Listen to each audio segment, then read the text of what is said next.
Welcome to the Scenario Podcast, your guide to mental health and well-being. Each episode, we uncover practical tools, discuss expert insights, and explore how supplements can transform your mental health journey. Get ready to learn, grow, and thrive with us. Welcome back to the Deep Dive. If you feel like your life is just moving at maximum speed, you're juggling deadlines, dealing with that kind of chronic exhaustion, always trying to keep up, well, you're probably looking for some natural support, something that can keep your mind and body going without hitting, complete burnout. Absolutely. And today, we're diving into two big players in that space. Adaptogenic herbs. Right. Adaptogens. Can you just quickly remind us what that term actually means? Sure. So adaptogens are basically a specific group of plants. They're non-toxic, and they help your body respond more effectively to stress. Think physical stress, emotional, even environmental stuff. Okay, so it's not like a stimulant just masking things. It's more about systemic support. Exactly. They mainly work by influencing your neuroendocrine system, especially the adrenal glands. The idea is to increase your internal resilience, help restore balance. Essentially, they're trying to boost your physical and mental bandwidth for handling whatever life throws at you. Gotcha. And we've looked at sources covering two of probably the most popular ones, right? Ashwagandha and Rhodiola Rosea. That's right. And they are quite distinct. So our mission today is pretty straightforward. We're going to compare their specific benefits, dig into how they actually work, their mechanisms, and hopefully help you figure out which one might be the right fit for your specific stress situation. Are you basically chasing calm or are you chasing capacity? Let's unpack this. Sounds good. Where should we start? Ashwagandha. Yeah, let's start with the one often called the calming anchor. Ashwagandha, or Withania somnifera. This is a small shrub, but it has a huge history. It's native to India, the Middle East, Africa, and it's been a staple in Ayurvedic medicine for, over 3,000 years? Yeah, 3 millennia, easily. And you actually get a clue about its power just from the name. Ashwagandha, it means smell of the horse in Sanskrit. It's the smell of the horse. Okay. It refers both to its pretty strong smell, but also its traditional reputation for promoting vitality and strength. But historically, that strength wasn't just muscle. It was more about the strength of the nervous system, resilience. That's interesting because I think a lot of people, when they think stress relief, they think they need more energy. But ashwagandha's main thing seems to be the opposite, almost. Why does it focus on, reducing the intensity? Well, because it targets that state of chronic elevation, chronic stress. Ashwagandha has been shown in clinical studies to actively lower cortisol. That's the body's main stress hormone, especially when those levels are just stuck high because of long-term anxiety or exhaustion. It's like it's trying to hit the reset button for you. Okay. Lowering cortisol. What else? Well, it also enhances the activity of GABA receptors in the brain. GABA is kind of our natural tranquilizer neurotransmitter, right? So by boosting its function, ashwagandha promotes a real, tangible sense of calm. It can act like a natural anxiolytic, reducing anxiety. Ah, okay. That makes perfect sense for that feeling of being wired but tired, when you can't shut down the mental noise. Exactly. So what are the main benefits we see popping up in the research? Well, beyond just that general feeling of calmness, a really key finding is improved sleep quality. Makes sense, right? If it calms the central nervous system, you can actually get restorative rest. Helpful for stress-induced insomnia, then. Definitely. And it's also a big player in the endocrine system, helping with hormonal balance. We see reports suggesting it positively impacts things like testosterone, DHEA, and thyroid hormones. So that ties back into energy, reproductive health. There's even specific data on increasing sperm count and motility in men. Wow, okay. So looking at the bigger picture here, this sounds like it's about building foundational sort of long-term resilience. It is. And the sources do note its onset is gradual. You need consistency. You're unlikely to feel the full effect instantly. The benefits usually start to build up after, say, 1 or 2 weeks of taking it daily. So patience is key with this one. For sure.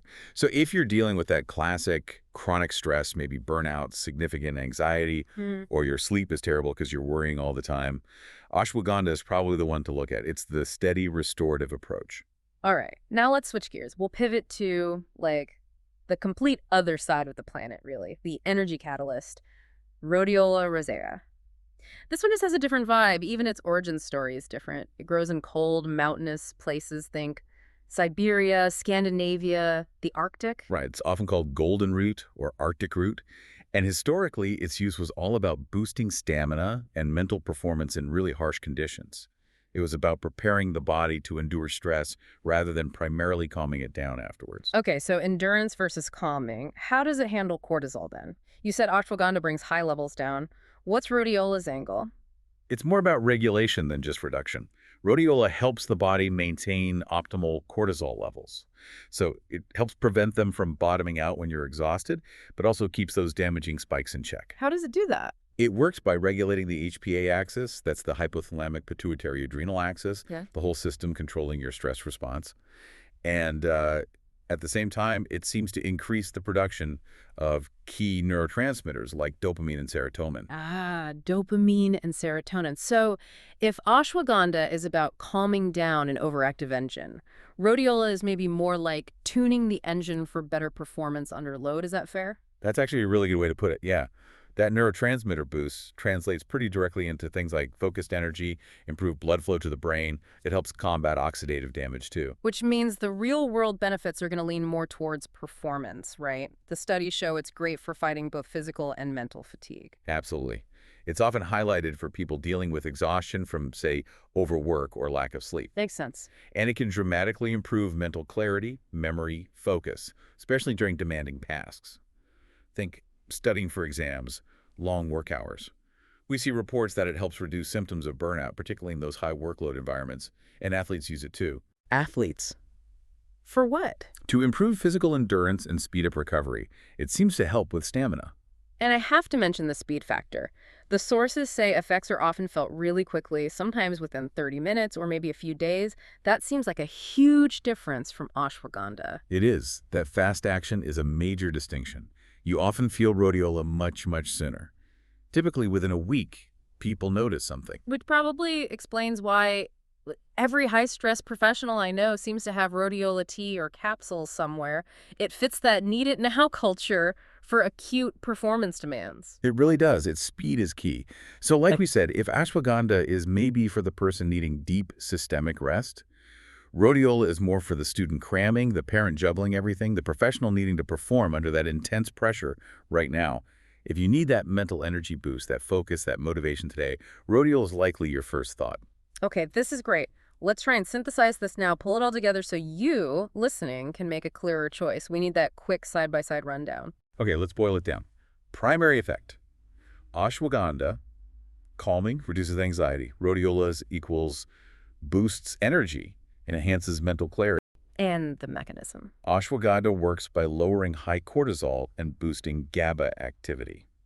Rhodiola is more about balancing cortisol and increasing serotonin and dopamine. And the physical feeling is different too, right? Ashwagandha is calming, maybe even a bit sedative for some. Yeah, whereas rhodiola is definitely stimulating and energizing. Which leads to the best time to take them.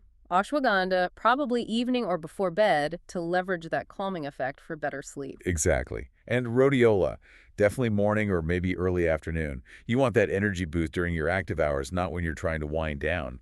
Taking it too late could interfere with sleep. Makes sense. And the science seems to back this up pretty clearly. It does. There was a 2019 study on ashwagandha showing significant reductions in perceived stress and actual cortisol levels over 8 weeks. And that linked directly to better sleep and healthier hormone markers like testosterone. But again, it took time, 8 weeks. Right, patience. And for rhodiola. Research there often highlights faster results. Studies found improvements in energy levels, focus, and reduced mental fatigue within just 1 week in some cases.